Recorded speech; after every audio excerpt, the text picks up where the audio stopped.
Okay. We now welcome UFC lightweight Jim Miller. Jim, thank you for the time today, sir. Thank you. We will kick things off with Jay Anderson from Cageside Press. Thanks very much. And Jim, welcome back. We hear a lot about recovery time and its importance for athletes as they get older. Here you are, third fight this year. What has you back so soon? The availability. I'm a fighter that likes to fight. If I could get 4-5 fights a year, I would do that consistently. It's one of those things that there was a time period in my career where I needed a little bit of time off in between fights, but now it's just there's so many things that can pull me away from the gym that it's easier for me to just stay in it and have that fight in the future and just keep going. Fortunately, I've been lucky enough to not really be dealing with any bad injuries. I got the bumps and bruises like everybody else, and deal with the nagging things that I've developed over a career in mixed martial arts. But it's way easier for me to just stay into it and just keep my nose to the grindstone and given the circumstances, there are a lot of cards, and it just makes things easy. You've said in the past, you think you can make 40 fights, 50 might be pushing it, but when you do fight at this pace, does that change how many more you see yourself having left? It hasn't yet. It might. Like I said, I haven't been dealing with anything that's been too bad lately. I dealt with the shoulder injury from the Oliveira fight, and that's really the most recent thing that I've had to deal with. Doing physical therapy and stuff like that. So, it's been easy enough for me to kind of just be in the gym and like any fight can take a lot out of you, and cause some damage, and any training session can do it as well. That's just the matter of fact. That a lot of times, at least for me personally, a lot of the injuries that I deal with now are from training and not necessarily fights. So, it's just kind of it's that double-edged sword. It might catch up to me a little sooner, but at the same time, like I said, it's the hardest part for me now is if I fall out of shape, I get kept away from the gym with family and business and everything else, and hobbies and having fun, and getting back into shape and kind of toning myself down and training easier and safer is hard for me. So yeah, for me, it's easy just to kind of just keep going and keep on trucking. And you're doing that this weekend. Obviously, a dangerous fight against Vinc from Pichel. What does he bring to the table that does make him so dangerous? He doesn't get tired. He just keeps coming forward. It's being 100% honest. Unfortunately, my conditioning has been one of those things that has suffered, in the last couple of years. So it's something that I've been working on and trying to, address. And it's one of those things that there's no excuse for it. But I have gotten tired in some of these fights that I've lost, and that's definitely something that he's got, and I have to go out and get the momentum early and keep it. And if I know that if I do that, it's going to be a good fight for me.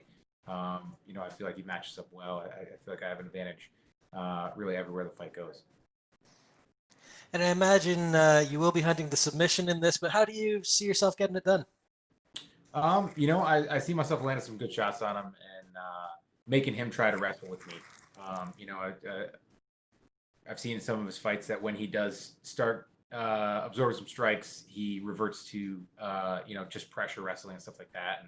And when he comes forward, I feel like that's when I'm going to catch him. And last one for me. You've been a part of some huge cards over the years, right back to like UFC 100 and everything. Big heavyweight title fight atop this. How do you see DC Stipe 3 going? I don't know. It's I'd say that I'd probably pulling for Stipe, but at the same time, man, for DC to go out on top, uh, that'd be pretty awesome. I said it when I was talking to Matt Serra the other day. Like, you know, I want to know going into my last fight that it's my last fight. I'm not going to make an emotional decision, have a crappy performance, and take my gloves off there in the octagon. That's not going to be me.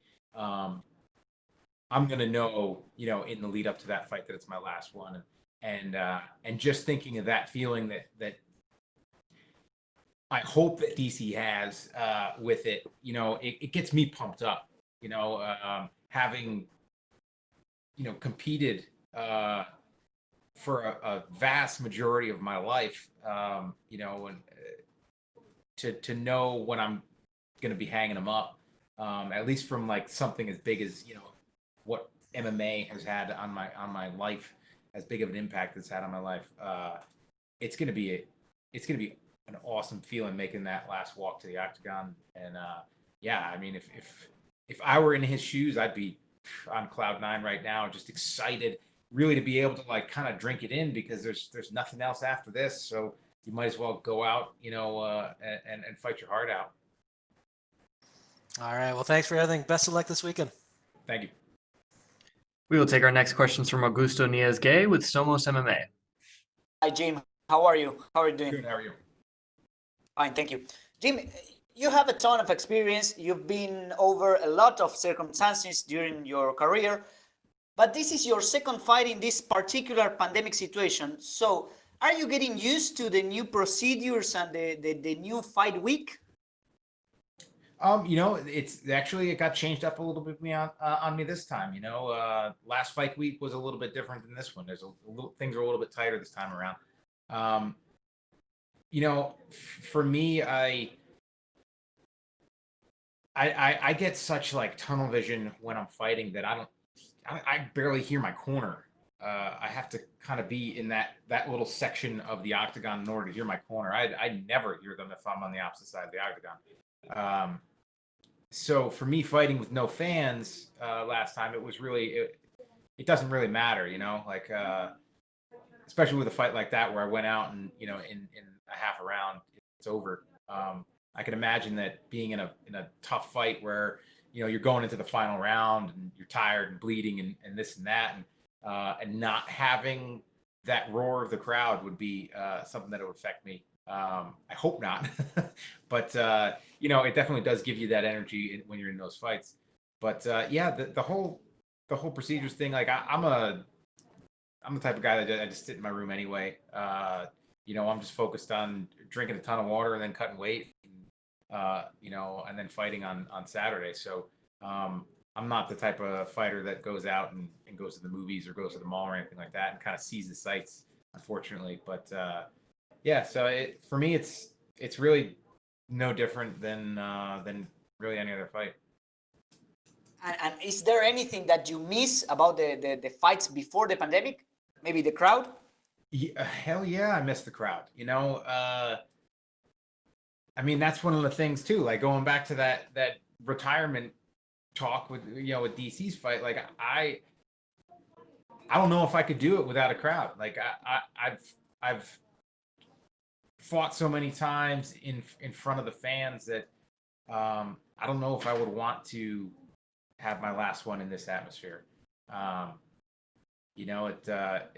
I feel like it's something that I'd want to share, but yeah, it is different. It does. It kind of it sucks. It sucks not fighting with, or fighting without the fans here. But I've always said that I'd fight anybody anywhere and prove it by going into an empty arena and fighting guys there. So it's awesome to have the fans on your side, and it's awesome to just hear them and you get energy from it. But it's not why I fight. It's just a positive of fighting and putting on good fights. And is there anything you like about all these new fight weeks? Is there anything that you say this could be implemented in the future? You know, I mean, it's definitely it's cool. Like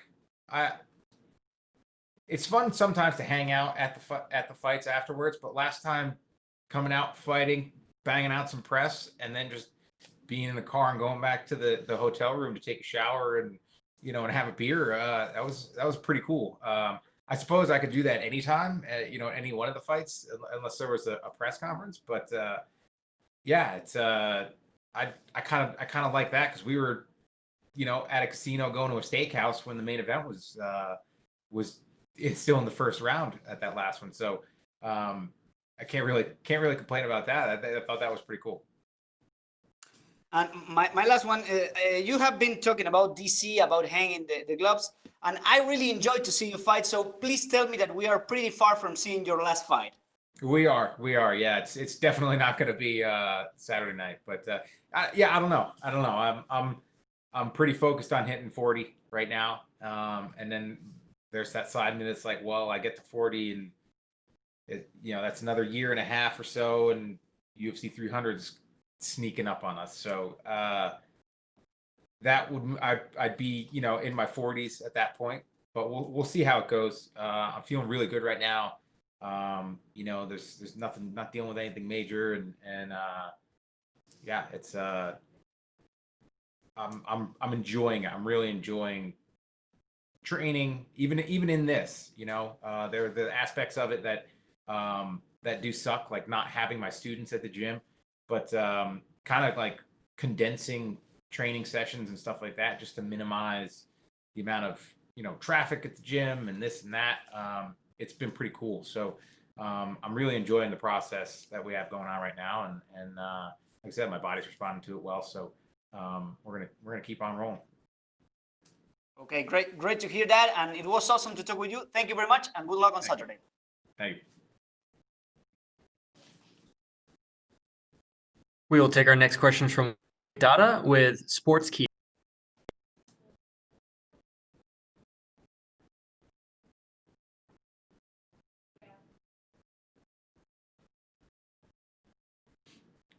Jim, how you doing? Hello. Is that me? Yeah. Hello. Hey Jim, how you doing? Hi. How's it going?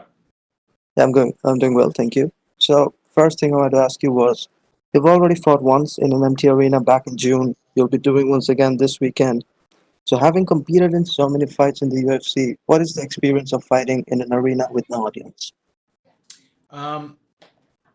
For me, it wasn't that different because the fight was short. Like I said before, if I was in a fight like that first fight with Lozon or something like that, or my fight with Poirier, where you're just in it. It's a scrap, and you're bleeding, you're limping, you're hurt, and you're going back to the corner, and there's no crowd roaring or cheering. It gives you it gives you a rush. It gives you an energy rush. So to not have that, I think would suck. But yeah, fortunately, like my last fight, I didn't need that, and my plan is to not need it again. Come Saturday. So yeah, it's when I step into the octagon, I don't see outside the octagon. I barely hear anything.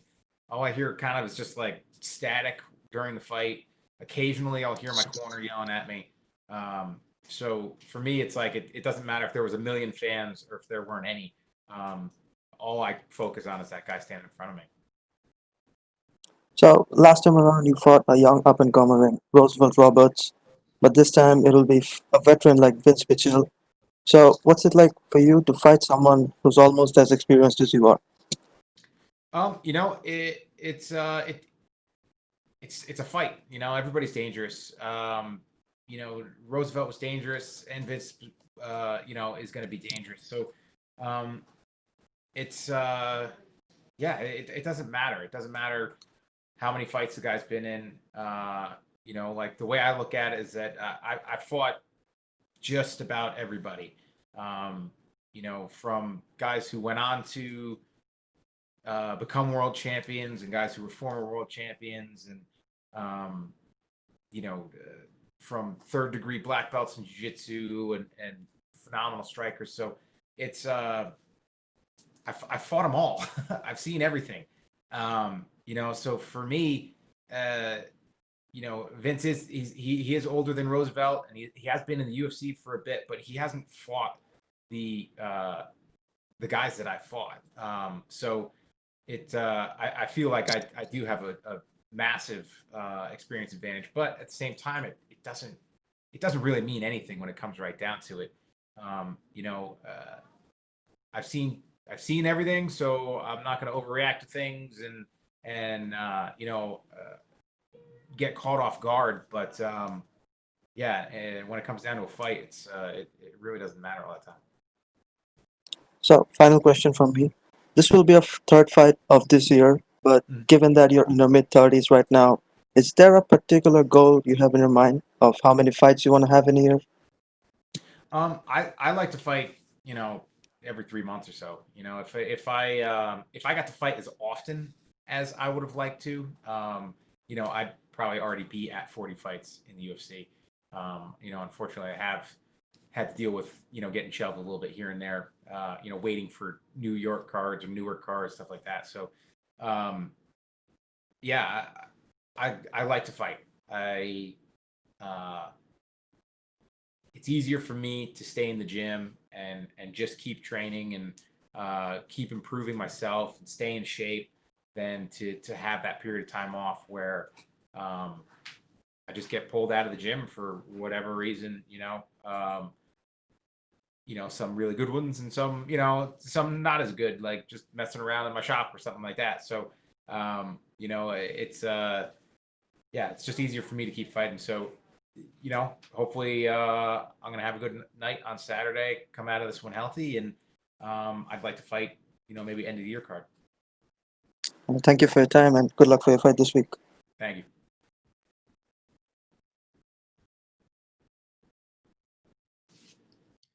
Thank you so much, Jim. That is all the time we had for you. Thank you. Thanks, sir.